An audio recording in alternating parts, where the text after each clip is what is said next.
Good morning, everyone. My name is Eric Doran. For the past 26 years now, I've worked at the Down Syndrome Program in the Center for Aging Research and Down Syndrome at UCI, where we've had a strong clinical and research interest in the issue that we'll be presenting today, namely Alzheimer's disease in individuals with Down syndrome. My co-presenter is family advocate Sharon Trocki-Miller, and we're going to share the presentation today, and I'll get us started. So the objectives of the presentation today are explain the links between Down syndrome and Alzheimer's, the causes and or origins, describe the early signs and symptoms of Alzheimer's dementia in people with Down syndrome, and describe the current treatments, preventive strategies, and current state of research. And then Sharon will present some family perspectives. Your sister passed away with Alzheimer's disease some years ago. So I want to start a little bit about the history of Down syndrome and Alzheimer's. So it was in 1866 that Down syndrome was first described as a medical condition by a British physician who managed what was then called an asylum for people with developmental and intellectual disabilities. And of course, Down syndrome is his namesake, right? Dr. John Langdon Down. And it was a seminal paper because this is the first condition that would later be described with a genetic origin. He thought the cause of Down syndrome was related to tuberculosis in the parents, which of course was not correct. But I don't know if any of you would recognize the little boy on the bike in the right-hand side of the frame there. But by sheer coincidence and an amazing coincidence, Dr. Down had a grandson with Down syndrome. That's his grandson who was born, I think, in about I guess about 1900 or so. But unfortunately, 10 years after, John Langdon Down himself passed away. So he never knew he would be the grandfather of a child with Down syndrome. And when we think about Alzheimer's disease, we often are of the impression that this is something new, right? Because we're only now just starting to hear about it. But in truth, the first links between Down syndrome and what would eventually be described as Alzheimer's disease were made just 10 years after John Langdon Down described the condition. In 1876, a cohort of 62 adults with Down syndrome were dying in middle adulthood from a condition that they described as a general decay, a sort of precipitated or premature senility. Senility is a term we don't use anymore, but it's a condition that we now most commonly think of as age-associated dementia. So these links go back many, many years. But the reason why we're hearing about Alzheimer's disease in individuals with Down syndrome more is because there's just so many more people with Down syndrome living into their risk years. So life expectancy has dramatically increased in the past 50 years for people with Down syndrome. In this chart on the left that begins with the year 1900, you can see the average life expectancy for people with Down syndrome was in the single digits right on into the 1960s and 70s.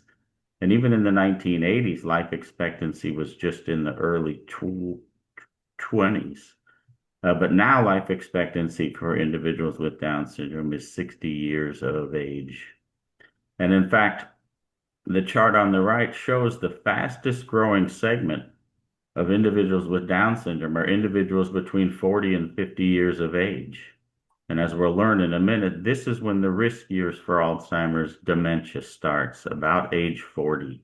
So we've got a cohort of individuals with Down syndrome that are now living into their risk years. So the prevalence of Alzheimer's disease in individuals with Down syndrome is becoming more common. People often ask, well, why are we seeing this dramatic increase in life expectancy? Of course, it relates to all sorts of aspects of improved healthcare. But most importantly, for people with Down syndrome, it's those early childhood deaths that aren't happening anymore. So there's antibiotics to treat chronic lung infections. Since the 1980s, people with Down syndrome, children with Down syndrome have been afforded um, opportunities to have their congenital heart conditions repaired. And then reduced institutionalization is probably a big part of it, right? They're going home to be loved in a family rather than in an institution. So as people with Down syndrome is age, just like the rest of us, there are a whole host of age-associated conditions that they're at higher risk for. And I've listed some of the more important ones here. Hypothyroidism, while it's common in childhood, it becomes even more common in adulthood. Sensory impairments are very common. Early onset cataracts in the 40s and 50s are common. There's changes in vision that relate to the cornea from a condition called keratoconus, where the cornea gets misshapen and thinned. And hearing impairment is common as well. Those chronic ear infections in childhood could affect hearing in adulthood. And then there's also just early onset age-associated hearing problems. Mental health disorders become a bit more common in adulthood, primarily anxiety and depression. Obstructive sleep apnea is common both in childhood and adulthood. It's thought that about 80% of adults with Down syndrome have obstructive sleep apnea. And then osteoporosis and osteoarthritis also have an earlier age of onset in individuals with Down syndrome. And atlantoaxial subluxation, which is related to the ligaments that control the stability of the neck vertebrae, where they can become too loose, and you can see shifting of those vertebrae that can potentially result in impingement of the spinal cord, resulting in neurological symptoms and even severing of the spinal cord should someone be involved in an accident. And then, of course, this issue today, early onset Alzheimer's. And I mention these conditions because the differential diagnosis for Alzheimer's disease is quite broad. When we see dementia-related symptoms in people with Down syndrome, it isn't always Alzheimer's. Quite commonly, it's something else. It's depression. It's untreated sleep apnea. It's hearing loss, right? So you can see there are a host of conditions more common in people with Down syndrome that often mimic dementia. So what is dementia? Let me start out by saying Alzheimer's disease is one form of dementia. It's the leading cause of dementia, both in people with Down syndrome and people without. But dementia is an umbrella term. And we often think dementia might be synonymous with Alzheimer's. But just keep in mind that Alzheimer's disease is one form of dementia. So with dementia, of course, it's a set of symptoms that includes memory loss, problems with thinking, problems with problem solving, problems with language, and it often includes changes in mood and behavior. Now, the more common forms of dementia that are irreversible are conditions like Alzheimer's, vascular dementia, Lewy body dementia. Parkinson's disease can sometimes be associated with dementia as well. But there are treatable forms of dementia. So dehydration and electrolyte imbalance can have someone quite confused, right? Not knowing their name, not knowing their address. And of course, those are quite treatable. If you treat the dehydration, those individuals will rebound. Other conditions like vitamin B12 deficiency, and as I mentioned already, hypothyroidism can mimic dementia. But how Alzheimer's disease is described, it relates to certain pathologies that are found in the brains of people with Alzheimer's dementia. And in those brains, there's abnormal proteins that damage the internal structure of the brain cells themselves, and then the interconnection or the communication pathways between brain cells. And in time, these chemical connections and brain cells are so disruptive that brain cells die off. And in the middle to late stages of Alzheimer's, it's common to see on an MRI scan or an autopsy what's called brain atrophy or brain shrinkage. So the brain actually becomes smaller as individuals with Down syndrome progress through the stages of Alzheimer's, mainly because those brain cells are dying. And it's the death of those brain cells that causes the symptoms of Alzheimer's disease that I described. And Alzheimer's is a progressive brain disorder, meaning that the symptoms become worse over time. They can often start quite subtly and then progress across time. And as I said, it's the most common form of dementia in the general population and certainly in people with Down syndrome. So the curious aspect about people with Down syndrome is they all have advanced pathologies of Alzheimer's disease by age 40. And this fact has been known from the 1930s when pathologists were examining the brains of people with Down syndrome and seeing advanced protein buildups, advanced amyloid protein and tau protein. These would be the pathologies that were described in 1906 by Dr. Alzheimer's when he first described the condition of Alzheimer's disease.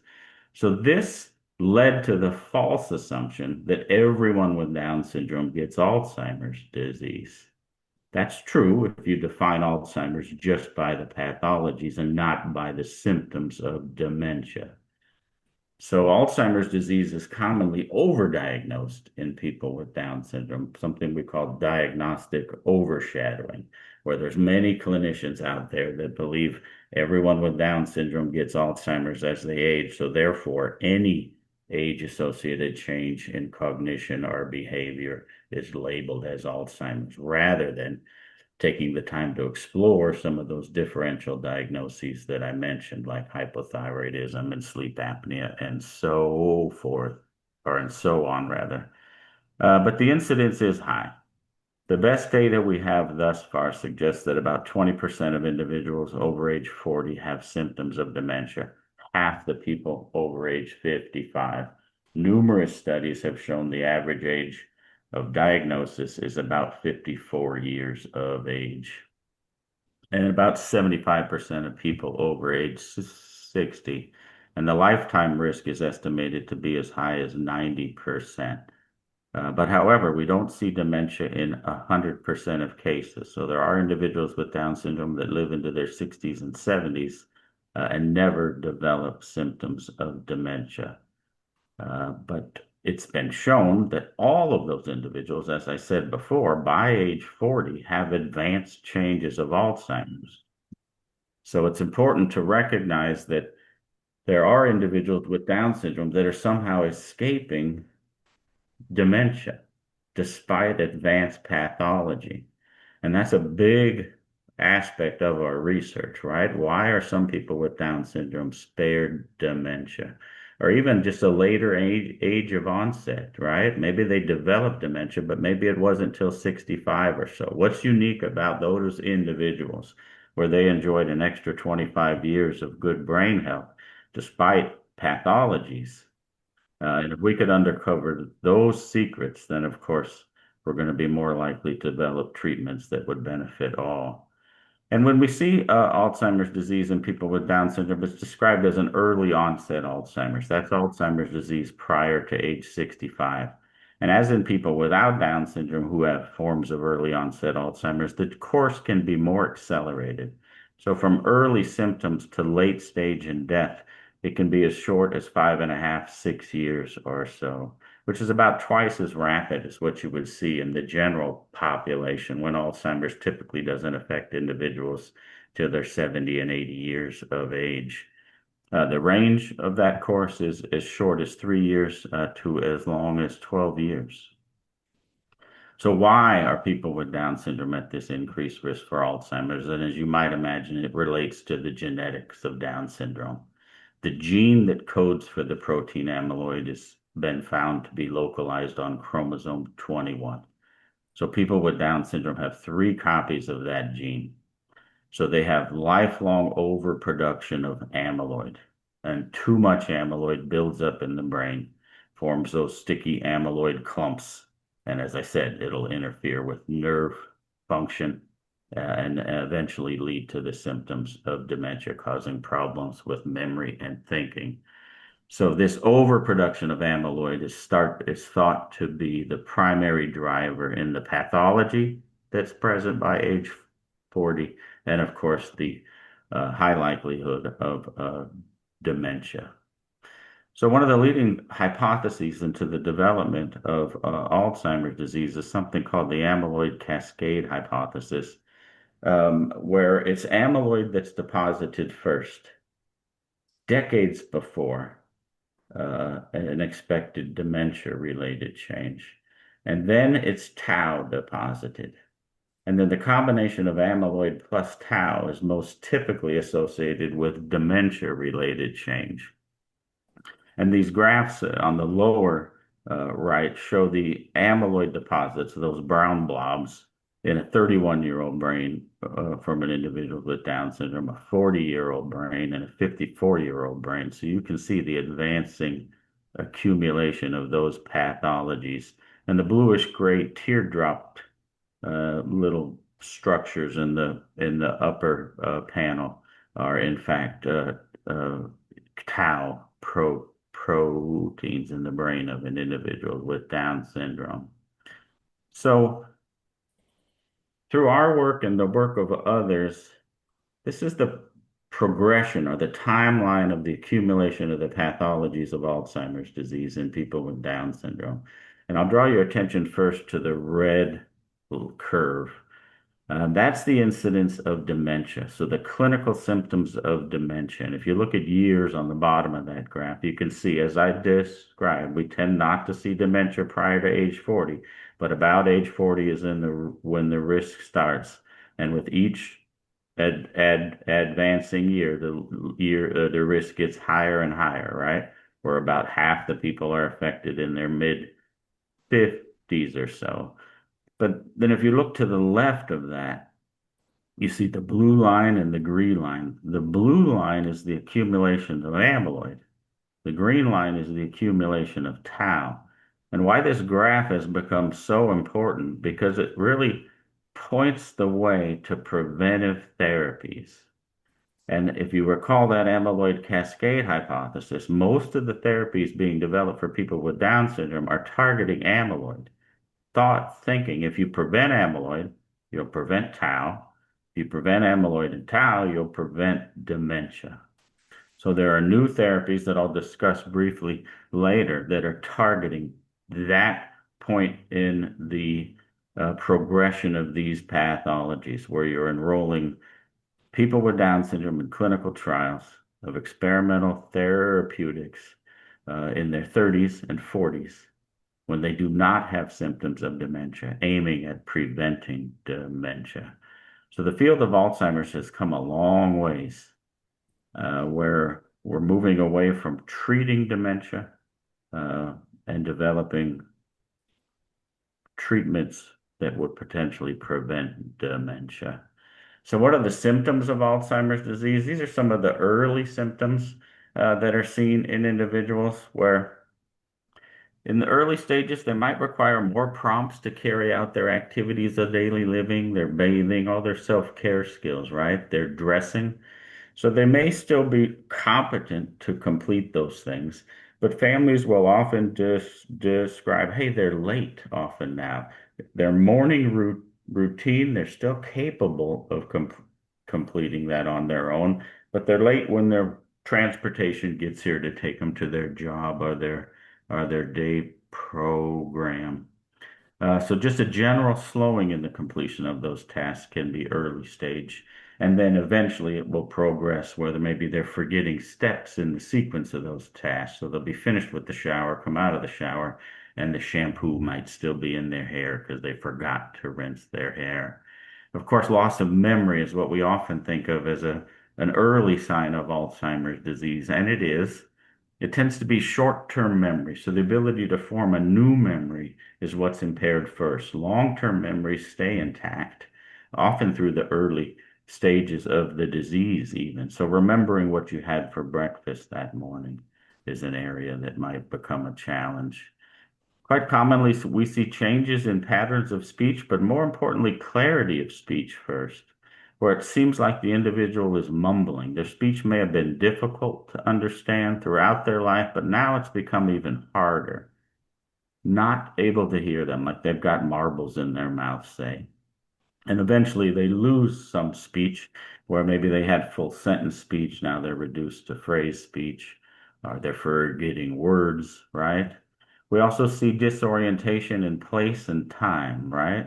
So not remembering, hey, it's trash day. I usually take the trash cans out on Thursday, but I'm taking them out a day early now because I'm confused. I think it's Thursday, but it's actually Wednesday. And the disorientation in place where they're getting lost in familiar surroundings, not remembering where the bathroom is at their job, say.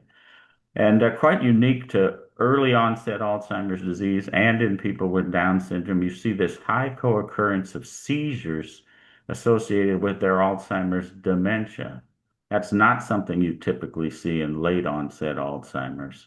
But we see new onset seizures either in the early, middle, or late stages of Alzheimer's in people with Down syndrome at about 70% of individuals. Most typically middle and late stages, but very occasionally they can be a very early symptom and be the first indicator that, hey, there's something changing here. That's uncommon for them to be that early, but it can happen.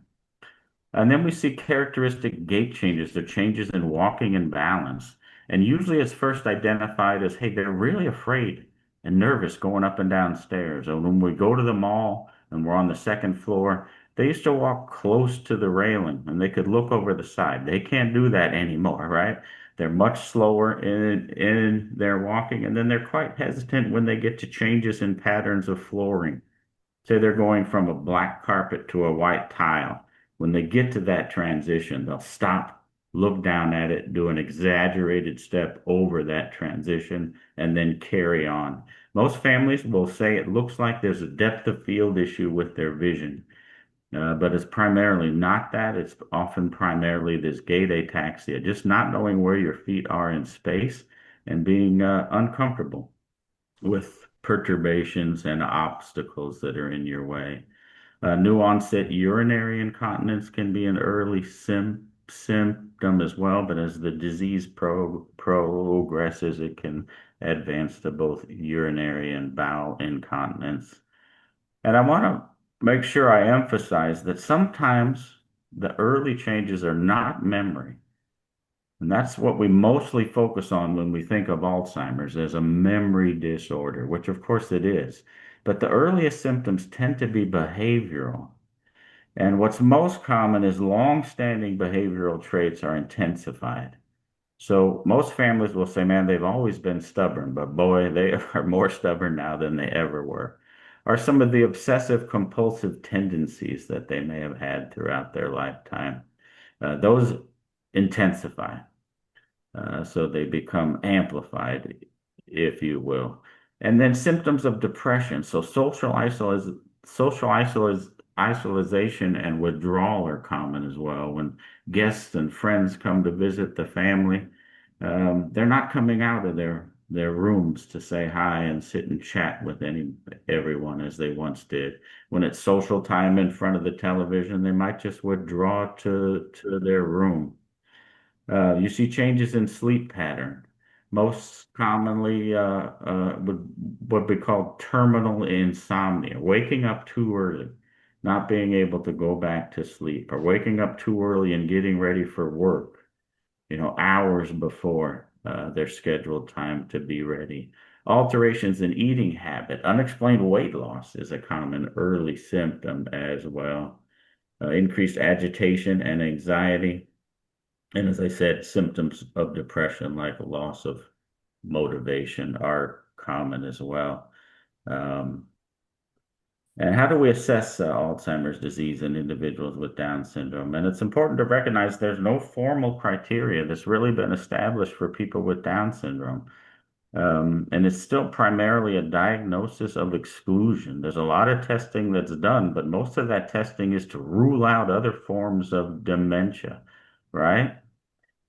So the reason why there's no formal criteria as there is in people without Down syndrome, it relates to the variability and the lifelong cognitive impairment. Assessing as to whether or not someone knows who the president is, for example, um, is a tricky question for individuals with Down syndrome. Some people with Down syndrome don't have the ability to remember who the president of the United States is. Many people have the ability, but they don't care to remember it, right? And then other people care to remember it and they forget. And that's just one example, and you could think of many others, right?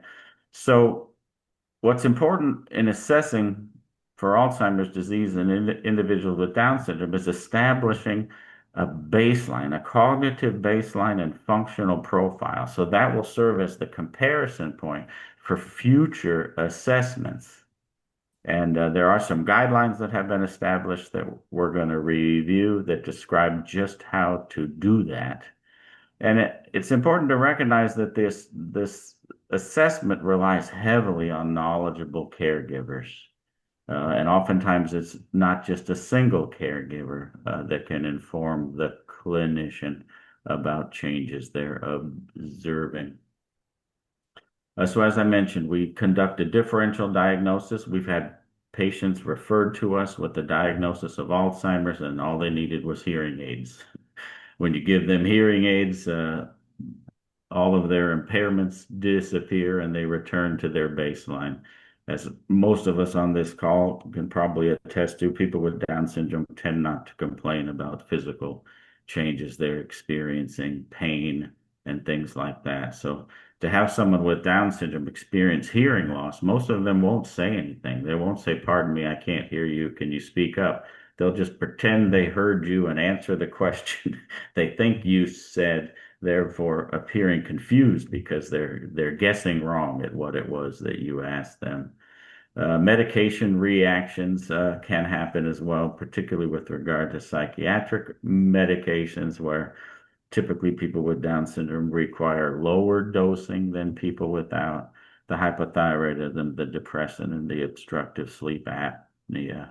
As I mentioned, it's important to establish that baseline, and it will then serve as the comparison point for future assessments. So, of course, the diagnostic tools include a medical history, a careful chart review. We do a physical and neurological exam with brain disorders like Alzheimer's disease. Some of the early reflexes that were adaptive in very early childhood, the grasp reflex, where if you touch an infant's palm, they'll grasp, right? I think some of us have seen that. Dads will be impressed how strong their infant is. They'll put both fingers in the hand and you can do little pull-ups with the child. That grip is strong, right? The suck reflex, stimulation that touches one side of the face, it might be a breast, right? In time to feed. I'm sorry, that's the root reflex. The suck reflex is any stimulus coming into the visual field. The lips will purse as though it's time to feed. Some of those reflexes return in conditions like Alzheimer's. So that's one aspect of the neurological exam that we're assessing. There are some cognitive status tests, so some memory tests that are done in the research side of things. And then there's some dementia scales, as I mentioned, that are informant based. Most of those are research oriented tools, but there is one tool that we'll discuss that's made its way into clinical practice. And then to get at the differential of depression, there are some depression indices and things that are done. And brain imaging is often done. So we look at MRI scans to look at the structure of the brain, primarily to see if there's some other brain etiology that might be explaining the symptoms that are being experienced by the patient. In the early stages of Alzheimer's, there's no MRI signal that would be diagnostic of Alzheimer's disease. There are PET scans. So, the past 5 to 10 years, we have developed technology that allows us to visualize amyloid plaques and tau tangles in living brain. Up until then, those pathologies could only be seen in those microscopic slides pictures, like I showed you from brain tissue after the individual has died. So we now can perform PET scans that show us how much amyloid and plaque is present in brain, and that can be helpful in the diagnostic workup, particularly in people without Down syndrome, because high levels of amyloid and tau are much more associated with dementia than it is in people with Down syndrome, because as I mentioned, they all have high levels by their 40s. I want to point out the adult healthcare guidelines were revised in 2020, and the guidelines um, were consistent with the previous guideline that annual dementia screening should be done at age 40 and every year after, right? But the one change was they actually gave clinicians a suggestion on how to do it. And that was to use this tool called the Early Detection Screen for Dementia, developed by a national task group. And it's assessing for changes in 6 domains: changes in cognition and memory, behavior, personality, communication, adaptive functioning, ambulation, and motor skills, and just a general decline in established skills. And this early detection screen for dementia is a tool that's filled out by knowledgeable informants. The healthcare guidelines recommend starting at age 40, and can be completed is as little of an in as little as an hour. What this test does is for every question it asks, like for example, a question might be, can they bathe themselves? If the person could never bathe themselves, you would check a box, does not apply. If they could bathe themselves, and they bathe themselves to the same degree of efficiency as they always did, there's another box you check that basically also means like does not apply. But if they can still bathe themselves, but now they're needing those verbal prompts or even some hand over hand prompts, there's a box that's checked that says, hey, this is a new symptom in the past year. Or if they've always needed some help, but now they needed more help, there's a box that checks that said, yeah, they've always needed some help, but now they need more. And it's those boxes that establish change, right? New symptom past year, always, but now need more help, that are indicative of an item and a domain where there is change. Now, there's some challenges with the interpretation of this test, unlike other dementia scales, where there's a scorable value that's used to determine, say, screen positivity or screen negativity. That scoring criteria has not been established yet with this test, but it is upcoming. And I just wanted to talk a little bit about these treatment strategies. So I included this graph again on the lower right, just to remind us that it's amyloid in the decades before dementia-related change, followed by tau. And these preventive therapies that are targeting amyloid there's one that's a gene therapy that's targeting the production of the protein amyloid at the gene level, where it's actually turning off that extra copy, if you will, of the amyloid producing gene, and then returning the production of amyloid to what would be typical, as though the individual did not have an extra copy of that gene. And then there are some immunotherapies that actually can remove amyloid from living brain.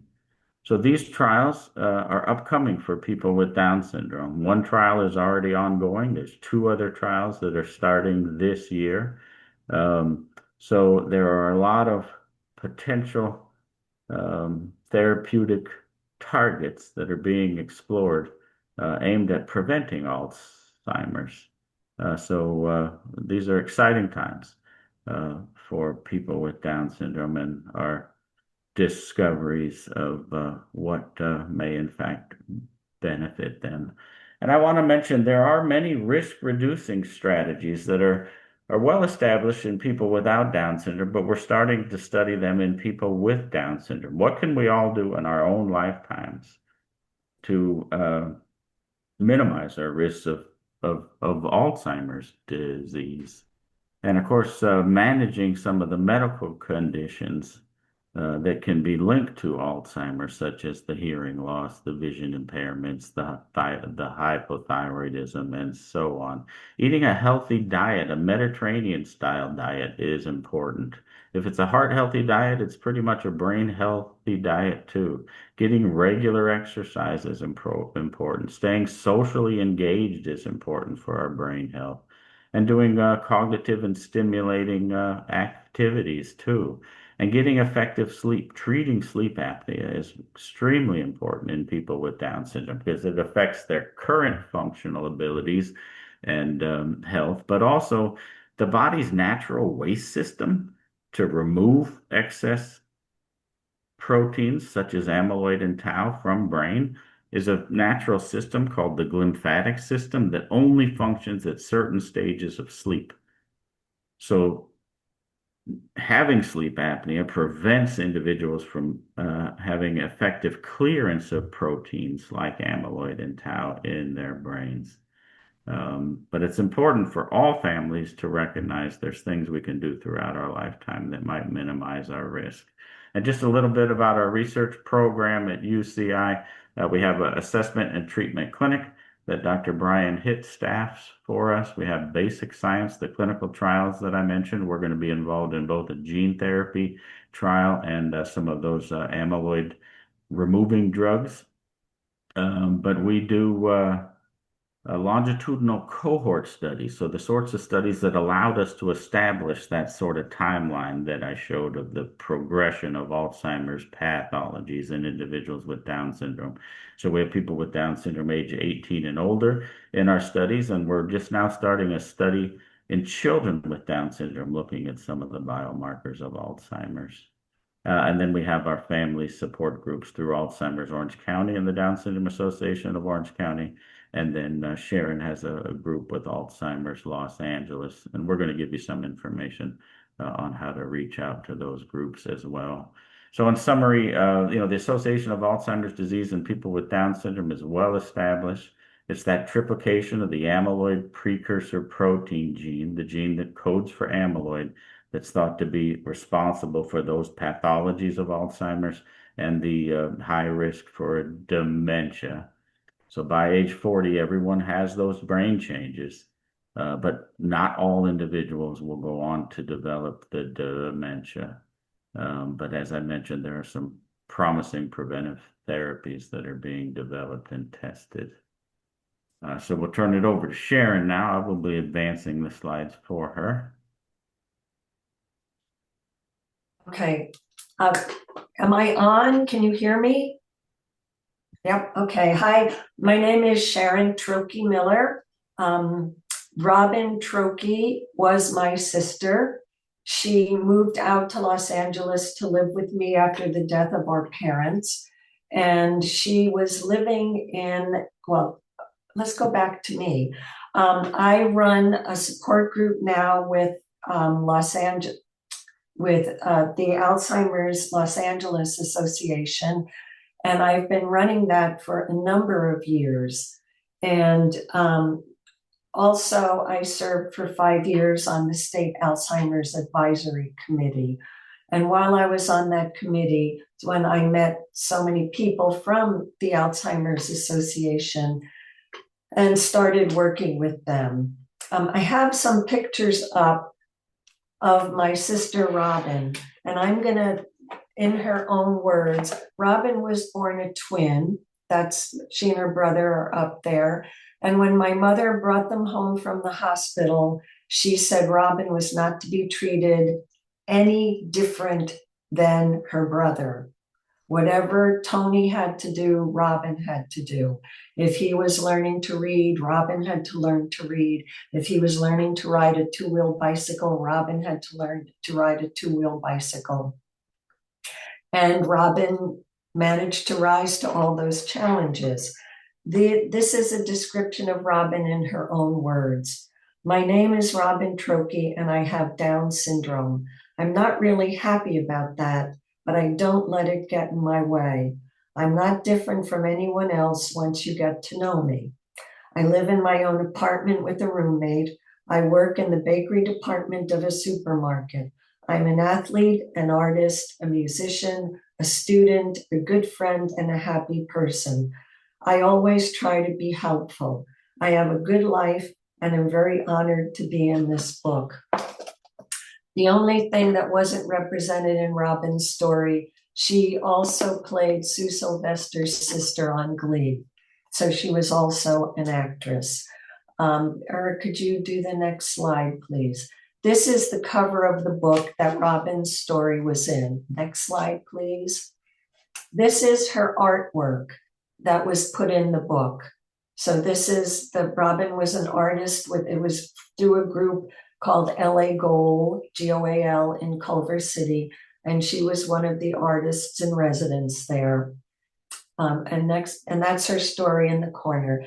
Robin and I were at LA Goal. And if you look at the back of this, that became one of her later paintings when she had Alzheimer's.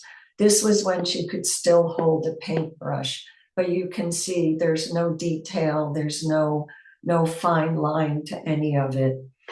And we were at LA Goal one day. I was there for a volunteer meeting, and so I gave her a copy of this book to look at. And she was reading through the book and she asked me, "Do you think I've changed?" And I said, "Well, do you think you've changed?" And she said, "Yes, this isn't my story anymore." So I said, "Why don't you write a new story?" And her new story got included in the next printing of the book. And this was Robin's new story. "My name is Robin Trocki, and I have Alzheimer's. I'm not happy about that at all. Everything I worked so hard to learn is being taken away from me. I can't dial the phone or tie my shoes. I can't remember how to dress myself or write my name. I can't get on an escalator or step down a curb. I'm afraid to walk because I fall a lot. This is embarrassing and scary for me. I get confused, which I hate because being confused confuses me. My friends get mad at me when I say the same things over and over or again, or call them by the wrong name, which I do all the time. It makes me feel like they don't like me anymore. My days are hard, but my days are hard for me, but my nights are really bad.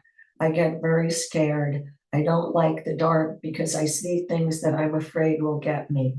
I'm lost. I am trying very hard to find my way, but it's too hard. I need hugs. I need to know that someone is there for me because I don't want to be in this scary place alone." Next slide, please. So Robin, I remember way back, Eric said Robin was one of the first people who came through UC Irvine who could put a voice to what was happening to her, who could describe everything that she was going through. I'm going to run through these stages, the early stages, quickly here, with changes in speech, trouble at work, falling, becoming emotional, misplacing things, forgetting things, appearing lost or confused, repeating questions and statements, short-term memory loss, couldn't follow directions, difficulty completing tasks, more irritable, resisting personal care. I have it broken down into early stages, middle stages, and late stages. The stages run together. There's almost like there's an early, and a middle early, and a late early, and then an early, middle, late, middle. They sort of all can run together. Robin's first changes that were noticed were changes in speech, and that was excused away when someone said, "Oh, because when people live together who have Down syndrome, their speech changes." That's not true. That's not true, because she lived with these people for years and there were no changes. She had worked at the bakery department at Ralph's for 17 years and suddenly came home having difficulty at work. She never had trouble at work, but I assumed there was a new supervisor, that something was going on that she was having trouble with. She started falling just out of the blue, like walking across the room, and suddenly she's down on the floor. And her staff said she's just doing it for attention. She started becoming more emotional. And this all started happening when she was around 50. So, of course, being more emotional, we said, oh, it's menopause. And I bring this up because we were finding excuses for all the changes that were happening instead of looking at them to see what might be going on. And it starts so slowly that it was very difficult for me. So I took her to the doctor about the falling. They said there's no reason she's falling. And this was about 20 years ago. And there was not a lot of information out there at the time.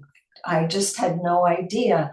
But what I started doing was holding her accountable for these changes in behavior that she was unable to do anything about because she was experiencing these brain changes, and I didn't understand that.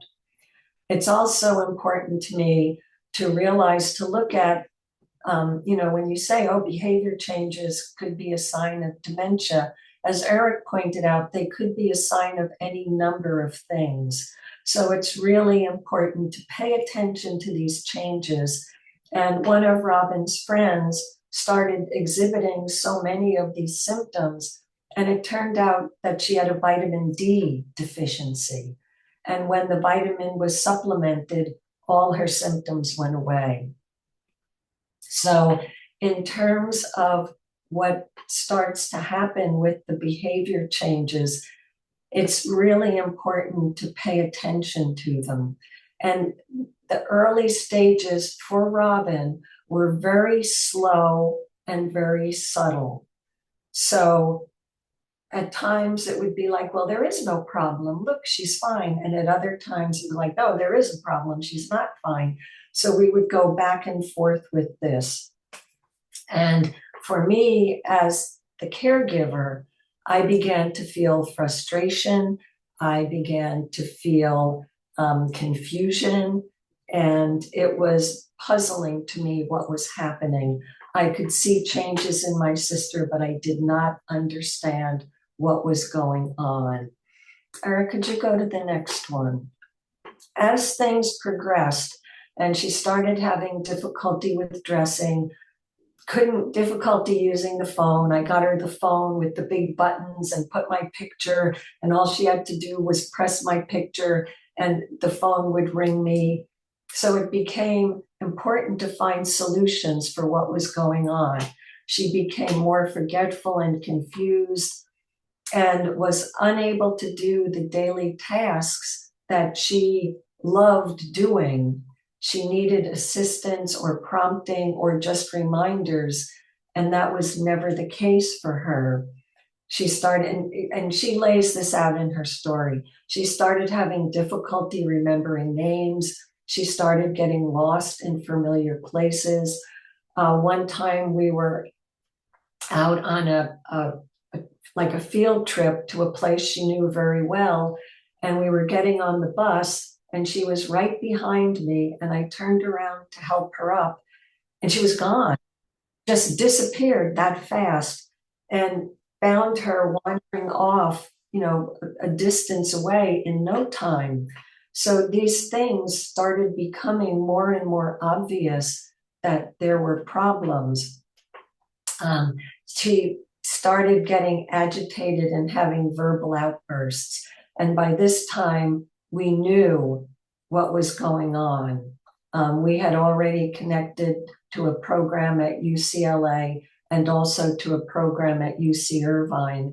And Eric and at that time, Dr. Tournay were really helping us out with information as to what was going on.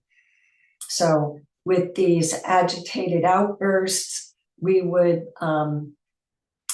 take her out. We'd be going into a doctor's office and she'd point at someone and she'd say, "You get out." And it'd be like, oh, geez, okay. What do we, so these things started happening, easily frustrated. She became afraid of stairs and curbs. Her walking was very unsteady. She started tilting and having difficulty. She needed a lot of reassurance. It was more comfortable for her to be in a quiet place than to be out in a room with her friends.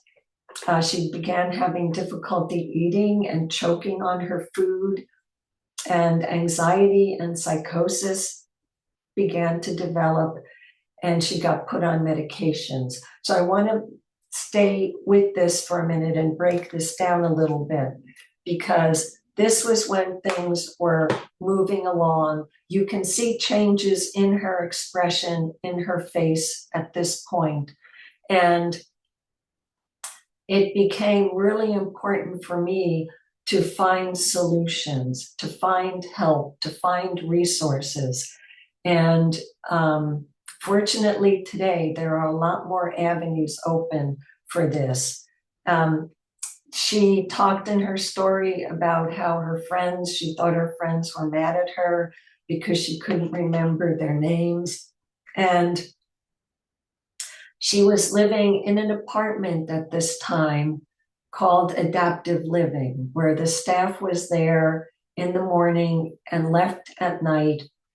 And she would go to a day program during the day on the days she wasn't working at the store.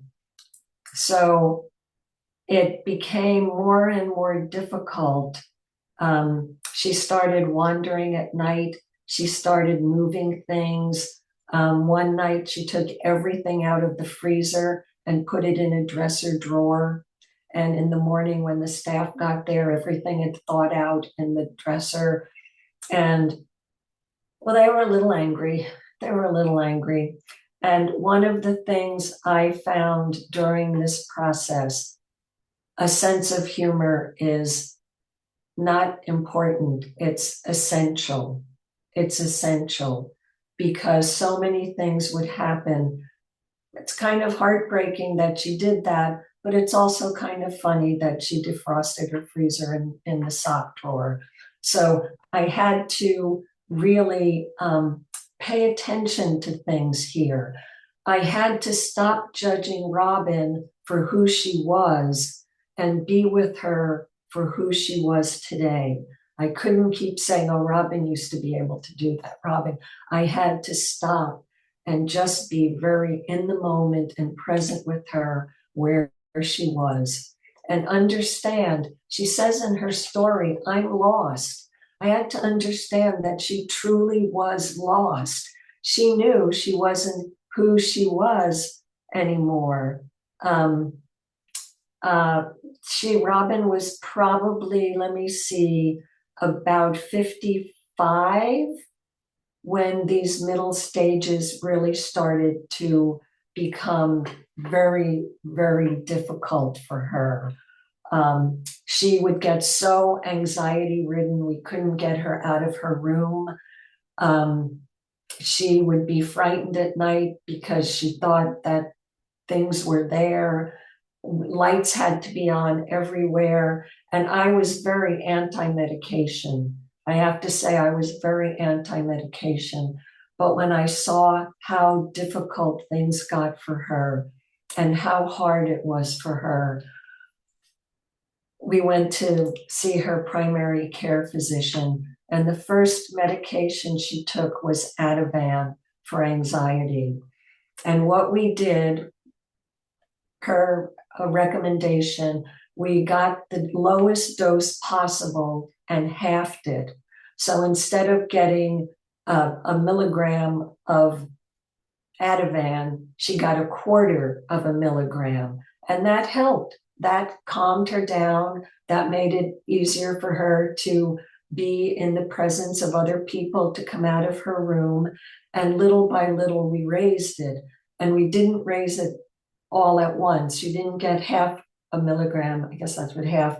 She got first dose when she first woke up and the next dose in the afternoon. So we started keeping her on a very low dose, but spreading it out over the day. When the nighttime terrors hit her, she was put on Seroquel. Again, we got the lowest dose possible to help her through those terrors, and it also helped her to sleep at night. With the choking, she got a piece of chicken stuck in her throat and couldn't dislodge it. And we ended up having to go to the ER. And just a quick story, two things about the ER. When we first got there, a nurse went up to her and said, okay, I'm going to give you a shot. And Robin said, no, no, no. And the nurse said to me, well, if she's not cooperating, I can't do anything, and left. And fortunately, another nurse came over who said, oh, hi, you're Robin. Zoop gave her the shot and walked away, and it was done. I thank God for that nurse who didn't have to explain what was going on to the max. And after Robin went in and they took the piece of chicken out, they brought her into the recovery room and said, that I could go in and be with her. And I was sitting next to her when she opened her eyes and she said, oh, hello, you're very nice. I'd like you to meet my sister. She had no idea who I was. She was just talking to me about what had happened and about her sister. And then they called me over to sign something, and I walked back and she said, oh, Sharon, it's you. There was this nice lady here. I would like you to meet her. So she would come in and out in a minute's notice, and particularly in the middle stages, when she reached a point of normalization, I think, well, maybe this isn't dementia. Maybe this isn't happening. Maybe this, because there was always this hope like, oh, it's not happening. The fact is it was happening. And around this time, when she stopped walking is when she moved in to live with me. And prior to that, I would go to her apartment and I would be the night staff because they didn't have a night staff on in the apartments at night. And I would stay with her to avoid and with the roaming and anything like that. Eric, could you go to the next slide, please? So you can see in her the late stages. There are people who don't even want to hear about the early stages. And while this was all going on, there was a workshop being presented, and they were going to go over the early, middle, and late stages. We came back after lunch, and the doctor doing the workshop said, oh, it's too depressing to talk about the late stages. We're going to talk about something else.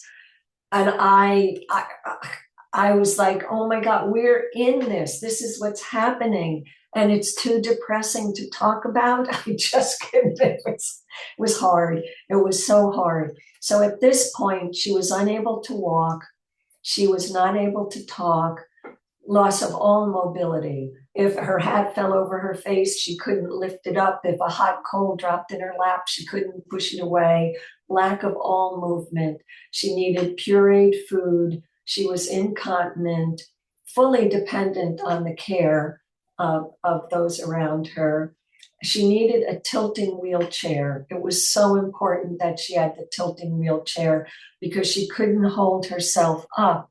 So she needed to be back in the chair to avoid falling out. She had breathing issues. We had an oxygen tent, not tent, a thing. And if her oxygen levels dropped, we'd have to put this on her. And different medical issues started to come up. She only had one bed sore in the 7 years that she was with me. And I will tell you, bed sores are very difficult to get rid of. And some people will say, oh, try this, try that. It's different for everybody. And we found the thing that would work for her. Pneumonia became an issue, the aspiration pneumonia. She did not have seizures, but she did have the shakes. I forget what those seizures are called now. Not tonic-clonic. What are they, Eric? Can you jump in first? The shaking. Myoclonus or myoclonic? She had the myoclonic seizures.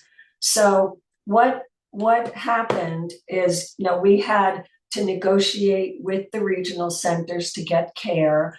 And that's a whole thing in and of itself. And we were assigned a caregiver for 12 hours a day, which I am forever grateful for. Eric, would you go to the next slide, please? Some of the common challenging behaviors. She would pace at night. asking and not just repeating questions, but statements. She would start rummaging through things and moving things around and hiding things. There would be verbal outbursts with a lot of agitation. There would be paranoia and hallucinations. She would see things at night. And I tried non-medical interventions. I would sit with her at night and hold her, but it didn't take away the things that were trying to get her.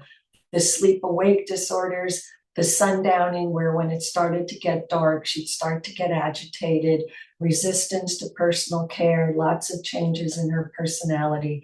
These are all things that have been noticed, in the support groups. People talk about them all the time.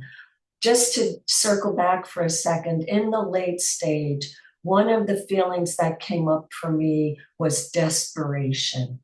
Things would happen and I would get desperate. And one night when she had difficulty breathing, and I finally was able to get her settled down, the next day I called to find out about getting her on hospice, because I didn't want her to have a feeding tube. I didn't want her to have a trach for breathing. I wanted her to just have a normal life and a normal end of life. But I knew, in feeling desperate, that I would call 911 and start the dominoes falling in a way that I didn't want them to go. So by getting her on hospice, I was able to call the hospice people and have support 24 hours a day. She qualified because of urinary tract infections and pneumonia and different things. And Robin was on hospice for 3 years. So it didn't mean that she was dying within the next 6 months. Next slide, Eric, please. So it's important as caregivers, we really need to understand that the person does not see the world the same way we do anymore. What we see as normal can be confusing and threatening to our loved one. And we have to enter their reality. They can't conform to ours. No matter how much I told Robin, speak clearly, pay attention at work, she couldn't do it because she had these brain changes.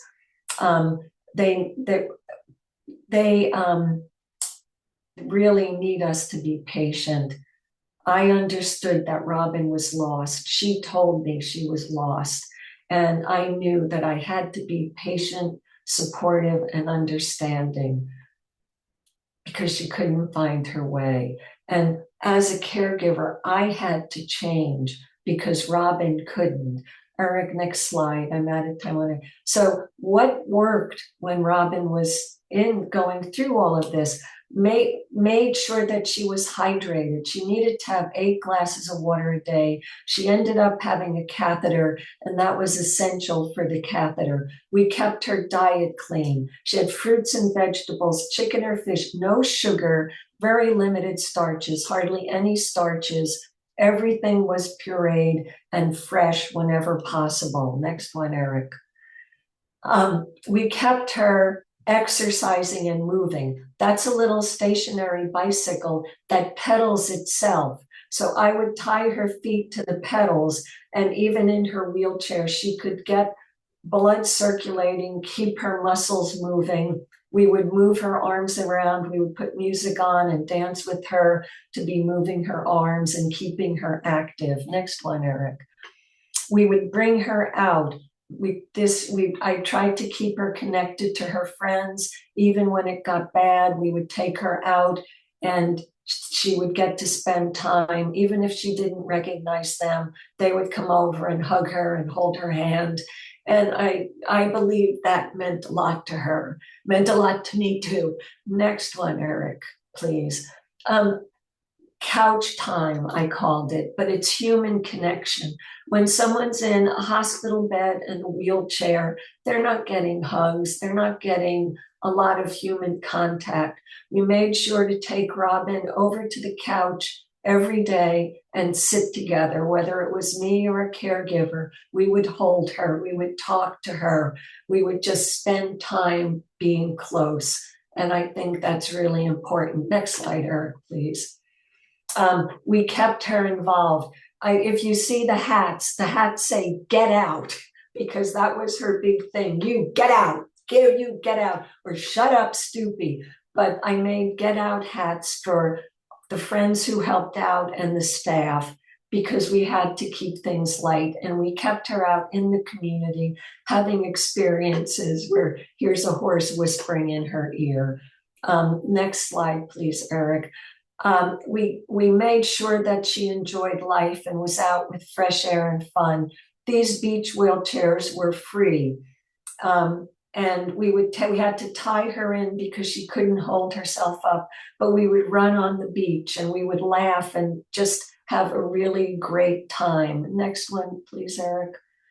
The caregivers, I am still in touch. Robin died 6 years ago. I am still in touch with her caregivers. One of them moved to Texas, and every time I talk to her, one of the first things she says is, I miss all the fun we had because we did not let this be a dismal, horrible thing. We kept her active, we kept her engaged, we kept her involved.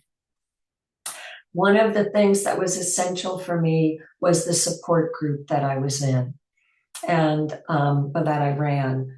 And I still run with the Alzheimer's Los Angeles. We meet Monday, the first and third Wednesday of every month. We have a support group in Spanish.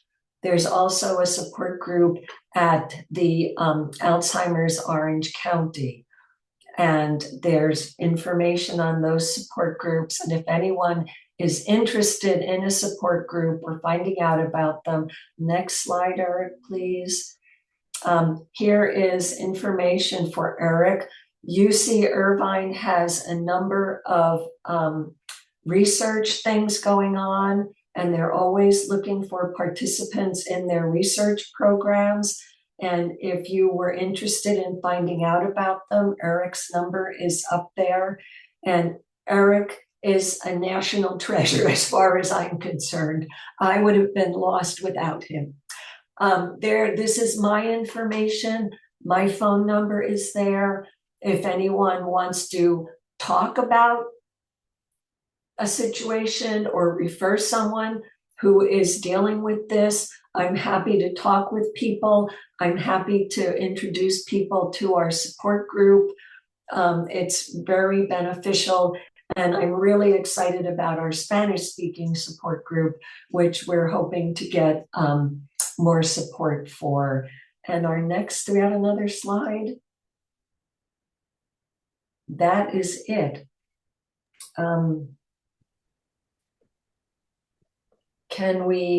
I want to thank Sandra for having us here.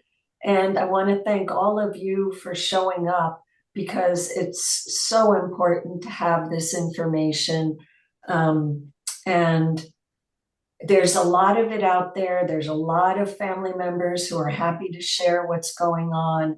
And I invite you to contact Eric or myself or Sandra. Sandra can get in touch with either of us. So, and do we have questions? I believe there's some questions in the chat.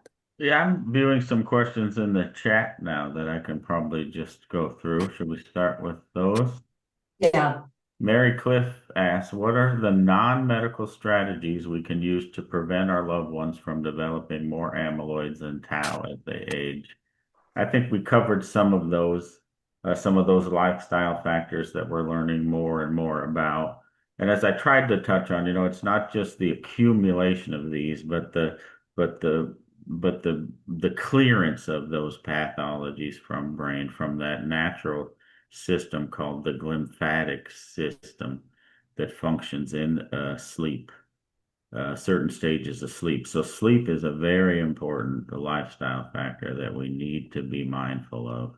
And as I said, diet, socializing is important. On one of our research studies called the ABCDS study, we're examining some of these lifestyle factors and looking at amyloid levels and tau levels as evidenced by these brain PET scans that I mentioned.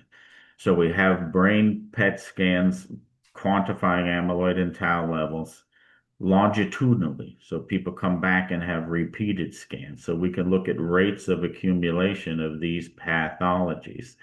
And our pilot study of the lifestyle data showed that those individuals with Down syndrome who are employed, have community-based jobs, accumulate less amyloid over a period of time than individuals who do not have jobs.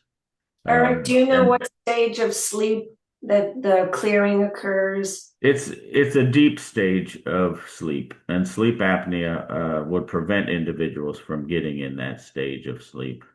Now, how important that is for people with Down syndrome remains to be studied, but for people without Down syndrome, that's very important because it's thought that in people without Down syndrome, the risk for Alzheimer's is not related to an overproduction at the gene level, of course, as it is in people with Down syndrome, but it's a faulty clearance of those proteins. So that lymphatic system is probably responsible for some of the risk. Um, but anyway, people with Down syndrome who work are getting up early, they're active early, they're getting ready for their transportation. Maybe they're walking to and from bus stops, right? They're socializing at work, they're learning new tasks at work. So they're probably engaging in a lot of factors that might lower their risk. So Mary, I hope that was an adequate answer. Um, And then Eden Rapp is asking a question. Um, I'm not sure I understand. Eden, are you on still? I'm unable to read part of your question. It says, maybe you all can help me. I used to say the letter R, but now it Uh, sounds like ah. Oh, I think Eden's asking. Eden is an individual with Down syndrome that I know. And probably in our hi, this. Hi, Eden. hi, hi, Eric. It sounds to me like you might be a little worried that you're having some changes in your Uh, speech. well, I was just curious. My question was, hi, Eric. It's good to see you again. A quick question. I used to say the letter R, but now it sounds like an R sound. And I was curious if that is a symptom. Well, it could be, but we tend not to see any symptoms like that in people with Down syndrome who are younger than age 40. And Ah, I will tell you that there's a common misbelief that speech therapy is ineffective in older adults with Down syndrome, but that is not true. And there is free speech therapy for adults with Down syndrome through a program with the Down Syndrome Association of Orange County and the Speech Pathology Department at Chapman University, where I think on every Monday, they have a speech therapy program for adults with Down syndrome. So I would maybe consider or maybe you should consider attending those free therapy sessions to work on your enunciation and the oh, pronouncing of words. How does that sound? that sounds good. I just wanted to ask. It's good to hear your voice. I don't see you because of the way I've got my computer Yeah. configured. I will mention, and Eden, I hope I don't embarrass you. Eden is a published author. Probably misremembering, but I think three times in the space of Alzheimer's disease and Down syndrome. She has a beautiful article that she authored about her own concerns for her development of or her future risk of Alzheimer's, and she relates those to her own life experience of her grandmother who developed Alzheimer's. It's a beautiful article. Maybe we could come up with a way to share it with the group. And then someone's Eric, asking, could we go to some more questions too? We've got a yeah, few. would it be possible to copy of the slideshow to share with my 93-year-old mother? I think so. If Aside from taking the Ativan, is there any meds she's taking to help symptoms? Robin was not taking any of the Alzheimer's medications. And in our group, there's a wide, Eric would know more about the kinds of medications that are recommended. Robin was only ever on Ativan and Seroquel. but many others are recommended. Yeah, those are two common ones. And I guess it's important to mention that medications to treat the dementia are available, but they tend not to be as effective in people with Down syndrome as people without. And they often do little in the day-to-day for individuals to identify an improvement. I guess it can be described that they may slightly slow the rate of decline, but they're certainly not sorts of medications that are that effective. But treating some of the co-occurring behaviors is much more effective, as Sharon testified to. During, So oh, go ahead, Ars. someone asked where to find the adult healthcare guidelines. They're freely available online. They're published by the Journal of the American Medical Association. I think if anyone was just to Google adult healthcare guidelines, JAMA, they pop right up as the first thing, and you can download a free PDF of those guidelines. Also, they can download a free copy of the test, the NTG early screening tool. Yes, and it's available in probably 13 languages now. Right. Another question, during the middle and late stages of Robin's Alzheimer's, what made her feel grounded, centered, and secure? That was contact. The caregivers would hold her hand. I would hold her hand. We were always somehow close to her and in contact with her because she really needed to feel that closeness. Another thing I'm going to mention, Robin, one day we had a party at her apartment when she had already been diagnosed with Alzheimer's. And there were a lot of people there, cousins from out of town. And when everyone left, she said to me, did that happen in my head or did that happen in real life? And there were other instances where Robin would just be standing in the middle of a room and then say to me, did you see me dancing? Did you see me out there dancing? So she had this world going on inside her that when she became so unable to move or speak or do anything, I held on to the notion that there was a world going on inside her that was a good world and stayed close. The closeness, I think, is what helped most. I think that's all the questions. Here's a question I see that I could take. Is there an age range for the research in the experimental clinical trial treatments that they plan to enroll for participants? And in general, these preventive treatments are targeting what's called sort of the preclinical phase when pathologies are accumulating, but the individual is free from dementia-related change. So that's typically age 35 to 55 without symptoms of dementia. But there is one trial that's upcoming where the inclusion criteria isn't fully defined yet, but it's believed that they're going to be enrolling people in the early stages of dementia. So looking at it both as a prevention and a potential treatment. So I hope that answers your question. And any of those trials can be discovered on a website called clinicaltrials.gov. You just type in clinicaltrials.gov, go to the website and enter any health condition in and see any clinical trial that might be available in your area. I believe that's the last question.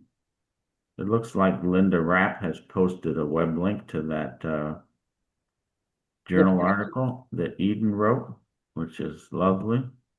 I also wanted to say you can also go to DS Connect, the Down Syndrome Registry, and that's a national group. And once you register, you put your child's information in there. They give you a lot of opportunities where I guess they compile a lot of research stuff, and they can, depending on the age of your child, they invite you to different things also. Eric, what's the name of the facility in Orange County? Yeah, I see the question by Kay Huff, talking about her 42-year-old son that's living with her and her husband, but they're seeing some symptoms of Alzheimer's in their son, and they're wondering if we're aware of any homes should his condition worsen. Um, and up until recently, there were not any homes as managed or sponsored or funded through the Department of Developmental Services in California that specialized in dementia capable care. The safety net that was there for them was the existing group home structure that provides excellent care for people with all range of intellectual abilities, from mild impairment to severe and profound. But as you probably saw in Sharon's testimony, when you're looking at middle to late stage Alzheimer's disease, those care needs often exceed the training and abilities of the facilities that were typically available. But the Department of Developmental Services has a new licensure available to fund a new type of home that does, in fact, allow for dementia capable care. So there's a well-known group home in San Diego called Noah Homes. They were the first to pilot this new licensure. But then there was recently in both San Diego County and Orange County, where a company that has 40 years experience in dementia care, called Active Care. They open their doors to people with Down syndrome and are licensed and vendored now through regional centers in San Diego and Orange County. And they're an excellent option. Active Care is not in Los Angeles County, so there's no such facilities there. But I'm aware of more and more regional centers that are licensing dementia capable care homes for people with intellectual disabilities. So I hope that helps. But I would certainly call your regional center service coordinator and ask them specifically if they're aware of such facilities. Remember the name Active Care. Two people in my group have had family members there and said the care was excellent. Active Care. And someone's asking about the name of the book that Robin's story is in. Disabled Fables. I can probably, yeah. And I wanted to mention that of course, Sharon mentioned that she was in Glee, the show Glee. I don't know if you guys recall, but in I remember that episode where she actually dies from, I guess, Alzheimer's, and that was very touching. The way they did this story. So. Well, what was funny, they gave me an advanced copy and I watched it with Robin. And as soon as the show ended, my phone started ringing off the hook, and her friends were calling, crying because Robin was dead. And I had to put Robin on the phone, and she'd say, "No, it was an empty casket." Eric,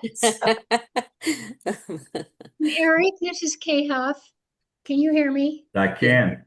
Okay, thank you for answering the question. It's wonderful to see you. And I might just say to everyone online, what a wonderful resource Eric and all of his staff have been for our family. We certainly appreciate it.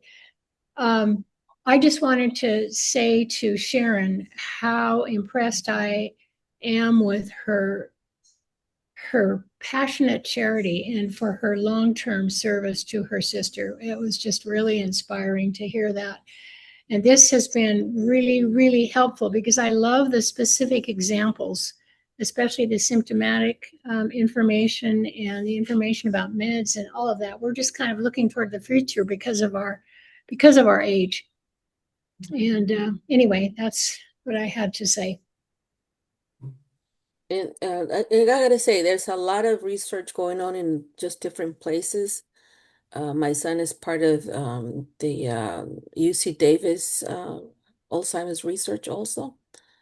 So anyway, so there's a lot of opportunities, and I thought Okay. it was important because I just want to kind of have a little bit more information about it too, kind of get in Right. front of it, and so it's great if you guys are able to participate in research and stuff.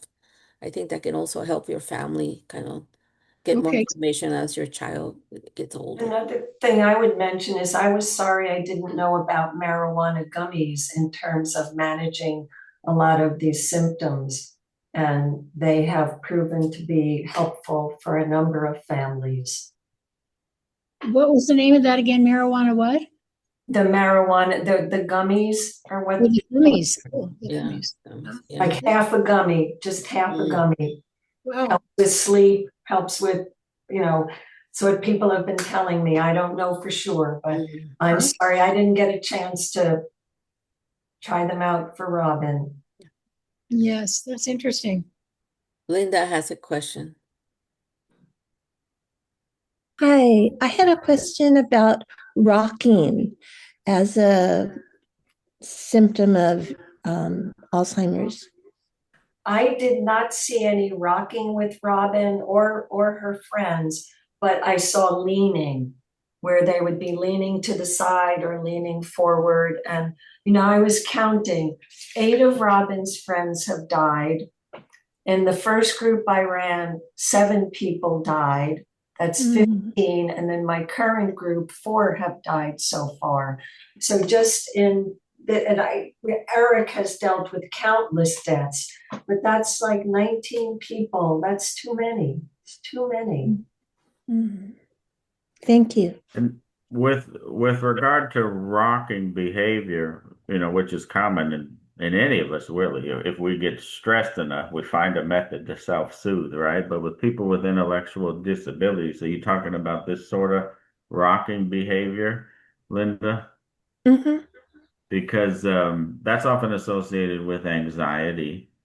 Uh-huh. And certainly in someone who's developing symptoms of Alzheimer's, they may have heightened anxiety, and that could potentially be a symptom. We don't see it all the time, but to me, it's just an indication that there's probably some source of anxiety that's creeping into that individual's life, and should probably be explored. But I wouldn't necessarily link it to an early symptom of Alzheimer's. Thanks. Yeah, I saw that in my mom when she had Alzheimer's. So, Yeah. I'm just going to divert back to the book. The book, if you order it on Amazon, doesn't have the dementia story in it, I believe. If you order it from LA Goal, GOAL in Culver City, it does. I think that's still the case. It might be different now, but Mhm. for the dementia story. Now you said that this recording is going to become available. How do we? Yeah, I'm gonna send it to everyone who registered for the workshop.